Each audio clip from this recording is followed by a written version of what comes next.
మధ్య మధ్యలో ఇట్లా ప్రయాణం చేయడం వల్ల చేశాడమ్మా, ఇంత పెద్ద సేవ చేసుకుంటే మధ్యం రాదము. బైబిల్ చదివిన వాళ్ళు మంచి బైబిల్ వాక్యం చదివితే దేవునికి భయపడి నా మొగుడు 15 ఏళ్ళు ఇప్పుడు తాగుడు బంద్ చేసి దేవుని నేర్చుకుంటే దేవునికి భయపడి తాగుడు ఎవరైనా తాగుడు బంద్ చేపిస్తారా చూద్దాం.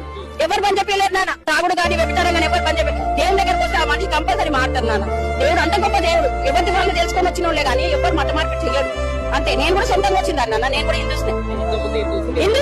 నాకు ఇట్లా దేవుడు వచ్చే బోనాలు వచ్చి ఆడేదాన్ని నేను. కానీ బైబిల్ చదువు నా బాబు కొంట్లో బాగాలేక నేను దేవుని దగ్గరికి వెళ్ళి బైబిల్ చదవడం వల్ల అందులో నాలో నుంచి వెళ్ళిపోయి నేను దేవుని నమ్ముకున్నా. బైబిల్ చదివినాక సత్యం తెలిసినాక ఇంకేమంటారంటే క్రైస్తవ అయితే ముండరాలు అవుతారు, పొట్టు తీసేసారు కాదు ఎవరు తీయమని చెప్పారు నాన్న. అది చదివినాక ఎట్లుంటదంటే మనకి ఇలా ఈ ఆకాశం కింద ఉన్నదంతా చెత్త అని ప్రసంగి గ్రంథకుడు గ్రంథకంతా రాసింది. చెప్పినా ఇదంతా చనిపోయింది, ఏమని తీసుకుపోయినా మంచిగా తీసుకుపోయింది కదా.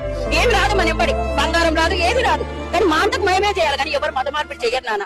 ఎవరు చేయరు. ఎవరు నువ్వు చెప్తే నువ్వు వచ్చేసావు, నేను చెప్తే నేను వస్తానా.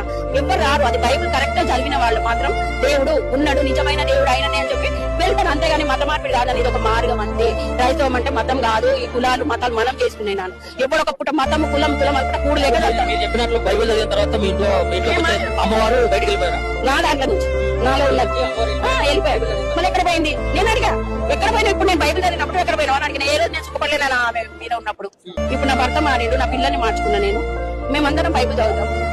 మేము ఎవరిని ఏమన్నానా మా బాధ దేవుడికే చెప్పుకుంటాం. దేవుడి యుద్ధం మేము ఎవరిని చంపిన మొత్తం క్రైస్తవులు కూడా చావడానికి సిద్ధమైతే నా బైబిల్ కరెక్ట్ బైబిల్ చదివి దేవుళ్ళు ఉన్న వాళ్ళు కరెక్ట్ చావడానికి కూడా సిద్ధమవుతాం. నా తప్పమనండి, నేను ఓన్లీ విశ్వాసిని. నాతో ఎవరికి పని లేదు.